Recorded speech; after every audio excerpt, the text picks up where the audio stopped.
Welcome to Books for Success. Today, we're delving into the wisdom within Learned Optimism by Martin E.P. Seligman. Feel like negativity poisons your life?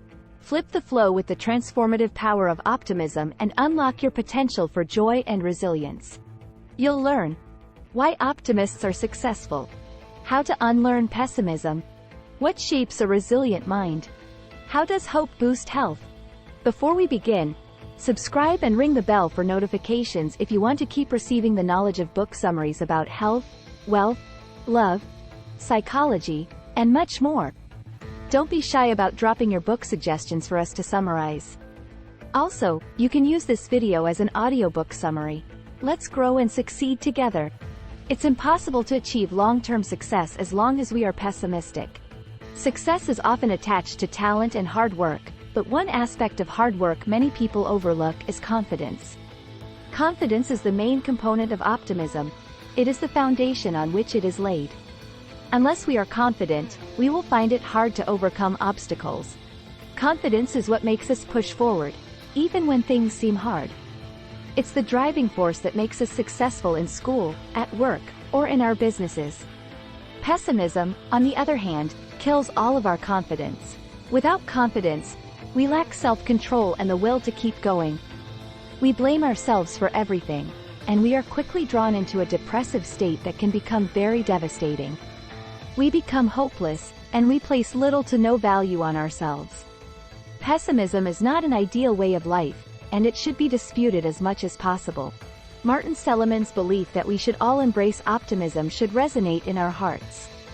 Learned optimism is possible because our explanatory style can be changed with consistent determination. Pessimism and optimism are the two major ways humans view life. Most of the things we do come from our choice between these two ways of life. A pessimist is one who views life from the negative side at all times. He's always thinking about the worst-case scenario, and he's always far from being confident. An optimist, on the other hand, is more concerned about the positive aspects of life. He's not deterred by failure, and he sees every action as a learning experience. Two parents watched their new baby in her early days. The father noticed that their little girl didn't respond to sounds, and he automatically assumed that she was deaf. He referred to his deaf grandfather and told his wife that he was responsible for the child's deafness. On the other hand, the mother was calm and collected. She believed that her child was not deaf, but that she was not yet used to responding to noise. Both parents consulted a physician, and even though the physician said the child was okay, the father was still not satisfied. He assumed the worst and feared greatly until he fell into depression. After some days, however, the child started responding to sounds, proving the mother and the physician right. A lot of us exhibit the father's behavior in many areas of our lives. Like all pessimists, the father automatically assumed the worst and blamed himself for a terrible situation. Pessimism kills our confidence and replaces it with blame. We are always quick to focus on the negative side of things, and that's a very wrong way to approach life. Pessimism plants depression and helplessness into our hearts when we embrace it. As humans, we have been socially conditioned to view failure as a lack of talent and hard work, but this is not entirely true. One of the many things we fail to understand in life is that we can control helplessness once we put our minds to it. The first step to doing this is to know why we are helpless. Helplessness occurs when we resign to fate because we believe that we are powerless to change anything. It shuts our eyes and mind to other available options, thereby limiting our chances of escaping. When we realize what makes us helpless, we can make conscious efforts to fight it and become stronger. The way we explain bad experiences to ourselves goes a long way in determining how we react to a situation. If you give people something as a reward for completing a task, they'll most likely continue doing that task to get more rewards. However, if you stop the reward, the people are going to react in two different ways. Some people will stop making any effort to continue the task, while others will continue the task, believing that it's only a minor setback. Our systematic way of accepting and explaining adverse events goes beyond the words we mouth when we fail or falter. The way we explain negative things to ourselves is a habit of thought, learned in our childhood and adolescence. Our explanatory style comes directly from our view of our place in society. It distinguishes us from being seen as pessimistic or optimistic, and it makes us know whether we think we are valuable or worthless. There are three essential dimensions to our explanatory style, and they are permanence, pervasiveness, and personalization. Permanence. Pessimists give up quickly because they believe that the causes of the bad events that happen to them are permanent. To them, bad events will persist. Therefore, it will always be there to affect their lives. Optimists, on the other hand, resist helplessness and believe that the causes of bad events are temporary. Pervasiveness. Pervasiveness is all about time and mindset. Some people have developed the ability to put their troubles neatly into a confined space and go about their lives, although one crucial aspect is in disarray. Some are not blessed with this ability, and they make sure that all other areas of their lives suffer when one is in disarray. The first set of people are those believed to make specific explanations, while the latter are those who make universal explanations. To think positively, we must learn to do away with universal explanations and embrace specific ones. Personalization. When negative things happen, we can blame ourselves, internalize, or blame other people or circumstances, externalize, for our misfortunes. Pessimism can lead to depression and death if we don't change it early. When we are in a pessimistic, sad state, we are going through a smaller version of a prevalent major mental disorder known as depression. Depression is a large-scale mental illness that takes a heavy toll on its victim. It can be mild but also very devastating, and what's worrying is that it's prevalent in our society. Most of us have experienced depression, which affects our daily lives. For a few, it's infrequent and happens only when their best hopes are shattered. For many others, it is a state that affects them every time they are soundly defeated. It accompanies certain people, sucking the happiness out of their best moments and casting a deeper shadow on darker times. Depression comes in three kinds for us, and they are normal depression, unipolar depression, and bipolar depression. Normal depression is a common type of depression, and it is the type that we are very familiar with. It comes from the pain and loss that we experience every day, which are inevitable parts of our lives. As humans, we are always thinking about our future, and this sets us up for plenty of disappointments. Normal depression sets in when we don't get the jobs we want, when our stocks go down, when we get rejected by people we love, or our loved ones die. The other two kinds of depression are called depressive disorders. Both unipolar and bipolar depressions are similar, but they are separated by one significant difference: mania. Mania is a psychological condition with symptoms that look like the opposite of depression or melancholy. It is aggravated and unwarranted euphoria, bloated grandiosity, volatile or violent action, and inflated self-esteem. Bipolar depression is the one that involves mania in its patients. This type of depression can be very devastating and can lead to death. We must be cautious in handling trauma and pain in our lives. Unless we see failure as a stepping stone and not a finite result, we'll always be at the mercy of depression. Depression could be caused by defeat, failure, loss, and the consequent belief that any actions taken will be futile. To overcome depression, we must make sure that we know it's okay to try again. Did you know? Approximately 80% of people with depression reported some level of functional impairment because of their depression, and 27% reported serious difficulties in work and home life. How we think and how we feel contribute immensely to our mental health. Elite researchers like Sigmund Freud, Carl Jung, Albert Ellis, and Aaron T. Beck have successfully facilitated the development of treatments for depression and psychological issues. Through their works and continual research, they have been able to demystify depression and show to the world that negative thinking can be changed to positive thinking. The biomedical school believed that depression was a disease in the body, while the Freudian scholars thought that it was an act of anger turned upon oneself. While the biomedical school wanted to treat depression like any other illness, the Freudian theory proposed that patients should let it all out until it's over. In Freud's case, the most common result was death. It's the combination of the biomedical theory and the Freudian theory that new researchers Albert and Beck used to kickstart a new way of understanding depression. Our fear of what will happen influences what's happening to us. Once we remove the phobia in us, we are closer to overcoming depression. Negative thoughts can be very telling on us emotionally and physically. The less we think of ourselves, the more we sink into the abyss of mental disorders.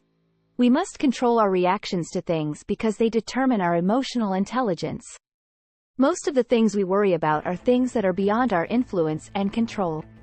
Worry should only be encouraged if it will trigger a response that would affect the current situation. For example, worrying about someone else's sickness doesn't do any good to you or the person. Instead of worrying, take actionable steps to make sure that the person has everything they need to facilitate their recovery. It is essential to seek professional medical help from people who understand the intricacies of depression. Cognitive therapy gives us the chance to review our emotional stance and make conscious efforts towards adopting positive thoughts. Treating depression is not enough. Much of psychotherapy is focused on getting depressed people out of depression. But what about sustaining optimism in people so that they do not become depressed at all? This question eluded the author, Martin Seligman, until he met a man during a flight to Philadelphia from San Francisco. The man, John Leslie, struck a conversation with an irritated Martin and piqued his interest with his introduction. The 60-year-old Leslie told Martin, "I raise horses. At a crossroads, I just think of the way I want the horse to go, and he goes that way. And in my job, I train men by just thinking of what I want them to do, and they do it." The ensuing conversation after the introduction opened Martin to a new wave of reality. We focus more on curing depression and paying little attention to preventing it. Optimists generally do better in life. They are more brilliant, more likely to succeed, and have a higher chance of living longer.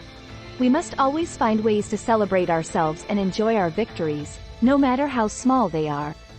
By recognizing pessimism's harmful effects, we can resist its allure, choose optimism, and use pessimism when necessary. The choices we make as adults can reflect on our kids. Unlike adults, children cannot sustain hopelessness for a long time. The average child, though often depressed, is always looking forward to a better tomorrow. Children don't just listen to what adults say. They listen to how they say it, and when they say it. Children are quick to notice favoritism because they pay attention to our actions and how we talk to them. If we are always dejected and resigned in front of them, they'll likely copy our model and become pessimistic. Our explanatory style affects the way our kids view life. The way we talk to them, the way we criticize them, and how we teach them to see life gives them a foundation on which to build their lives on. When applied, optimism has the power to change us from losers to winners in every area of our lives. You might wonder, in what way does a child's manner of explaining things influence their academic performance? As mentioned earlier, pessimists wallow in defeat and find it hard to bounce back, while optimists see defeat as a minor setback that can be brushed aside. In the classroom, the best awards go to the kids who are not put back by failure or defeat. One particularly useful way of handling negative self-talk is by using the ABC technique, developed by the psychologist Albert Ellis. This technique involves 3 steps: adversity, belief, and consequence. Adversity: someone you love doesn't return your phone calls. Belief: he or she doesn't like me. My jokes are not funny. I'm ugly. Consequence: you feel sad and depressed all day. Changing the way we think determines the kind of day we will have. When we flip the ABC technique to look positive, we have something like this. Adversity: someone you love doesn't return your calls. Belief: maybe she is busy or unavailable. Consequence: unbothered because she will call back later. Alan was a 9-year-old boy who struggled to grasp primary education. However, he was excellent at drawing and was the best in his art class. When Alan was 10, his parents separated, and he fell into depression. He blamed himself for their separation and thought of himself as a failure. Despite facing difficulties, his art teacher persisted in helping him and changed Alan's explanatory style. When children are down and dejected, it's not advisable to continue to suppress them. They need to know that not everyone can learn quickly and that they are not hopeless or worthless. Pessimism kills confidence in children and makes them depressed. As adults, we need to be optimistic around them to give them a sense of hope. As can be seen in sports too, great teams who win consistently are composed of optimistic individuals. The more confident a team or an individual is, the higher their chances of winning consistently. An athlete who believes he can't win, won't win. The best athletes in the world have failed countless times, but what makes them stand out is the power of positive thinking. Optimism also leads to good health, while pessimism can cause devastating illnesses in our bodies. Our health is delicately connected with what goes on in our environment, which means that external factors can affect the way we think. Pessimism conditions the brain to be docile and weak, setting it up for attacks from mental and physical illnesses. When the mind is used to being redundant, it barely takes action against attacks to the body. In choosing a leader, people are more drawn to optimistic people than those who are less confident of themselves. A lot of politicians employ tactical empathy as a way of buying their way into people's hearts. Tactical empathy involves playing yourself down to a vulnerable state so that people would pity you in advance for the mistakes you'll make. This approach only brings negative results, and in most cases, leads to defeat. When people want to choose a leader, they are more interested in how they carry themselves and how they inspire others. When you check the speeches of past losers in the US presidential campaigns and that of the winners, you will see a stark contrast in how much they believe in themselves. Optimism sells your idea better to the people because they are assured of a response from you when things go awry. Pessimism and optimism have given us a platform on which we can predict future events using our history. We know that optimistic people are more likely to succeed in life, while the pessimistic ones end up wallowing in defeat. Using this analogy, we can predict who will be successful, what jobs would make us better, and the type of people we should work with. Both optimists and pessimists face life setbacks, but optimists handle them better. They recover from defeat, try again, and achieve more in life. In contrast, pessimists give up and can fall into depression.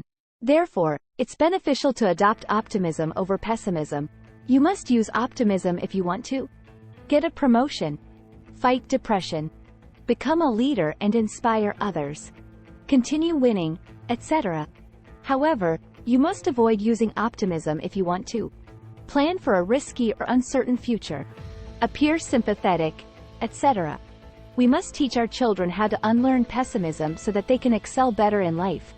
If a child can learn pessimism, then he can also unlearn it.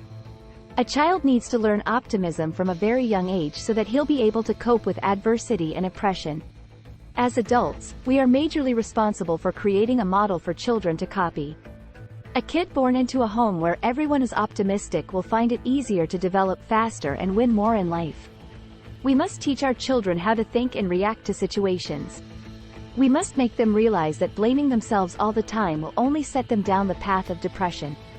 They must be reminded that action, and not worry, changes a thing. They must also learn that nothing is absolute and that it's okay to make mistakes in life. Kids hate it when they fail, and unless they are taught optimism, they'll find it hard to try again. The world is a competitive market, and everything you do, someone else is elsewhere trying to better it. That moment when you are too tired and fed up to try again, another person is soaring on, undeterred by the obstacles that have blocked you. It then happens that when you finally wake up from your slumber, your competitor has cleared all the stages, leaving you with nothing. It's okay to get tired, but giving up should be the last resort. Whenever you confront hardship, pay close attention to your interpretations of it. If these interpretations are negative, try to challenge them. Employ facts, options, consequences, and practicality as criteria when you contest your variations. Employ the use of distraction if necessary. We have more to choose from in this generation than any other generation. We have so many options at our disposal that we never seem to be satisfied. It also made us more conscious of ourselves and less conscious of our environment. We are so involved in ourselves that when things go wrong, we are mostly alone without true friends. The upsurge in depression can be attributed to the increasing prevalence of individualism and the decreasing dedication to collective well-being. Unless we change the way we view things to work with a positive mindset, we'll never be able to grasp the importance of optimism fully. Conclusion: optimism is a better alternative to pessimism mentally, emotionally, spiritually, and physically.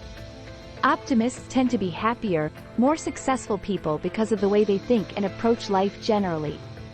There's no limit to what we can achieve as long as we understand that failure is not absolute and that it's okay to try again. Positive thinking requires taking positive steps towards achieving emotional balance. Both optimism and pessimism are learned responses to challenging negative situations, And this means that no matter how pessimistic you are, you can turn around to become optimistic. Optimism gives us the required drive to pursue our dreams and live a fulfilling life. It helps us understand our environment better, and it exposes us to a world beyond our horizon. The more optimistic we are, the better for us and the society at large. We must ensure that we influence our future by correcting our present, using the history we've learned about our past. Try this. Change your mentality toward reproach by looking forward to a solution instead of wallowing in self-pity. When you consume a slice of pizza against your diet plan, don't consume the whole pizza, thinking it's too late to change. Instead, be sure you'll add more minutes to your exercise routine tomorrow and get back in shape. Thanks for being part of our insightful voyage. If our summary piqued your interest, we encourage you to dive into the complete book for a deeper understanding. Don't forget to like this video, subscribe for more content if you're new here, and share it with others who might find it valuable. Keep on reading, discovering, and advancing until our next adventure.